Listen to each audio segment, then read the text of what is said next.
ba kayo na umarte?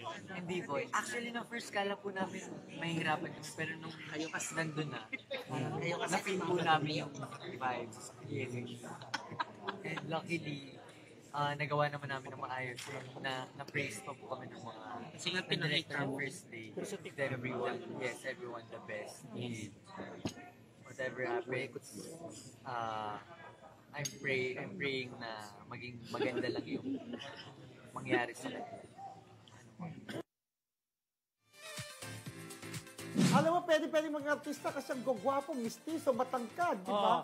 Pwede, at least meron silang show. Mga TikToker yan. Siyempre, batiin natin yung mga TikTokers din na nanonood. Yes, yung mga TikTokers. Oo, thank you so much. Ang feedback po, napakarami naming manonood sa TikTok. So, maraming salamat po. Thank you pa. At panoorin niyo rin po ito mamaya upload namin sa TikTok. Hindi, naka-lives tayo, friends. Ano ba? Nawawala ka na naman.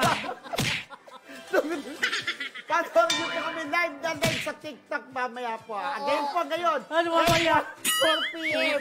Ongoing talk show namin sa TikTok. At dito ang mga balita namin, hindi chismis ha. Fred, saan ka ba? Dahil sa mga interview namin sa mga artista. Ayan. Kaya, going back to Gueco, sila yung mga TikTokers tapos sumali sila sa Itbulaga. Segment dancer. Segment dancer for 6 months. Oo. Diba? Pero sabi nagustuhan sila, kaya kinuha sila sa serye. Oo, kasi kung hindi nagustuhan, hindi kinuha. Kinuha nung istasyon, ganun, diba?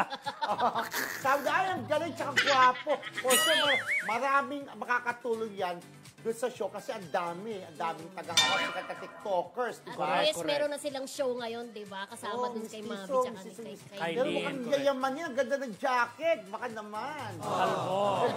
Anyway, friends,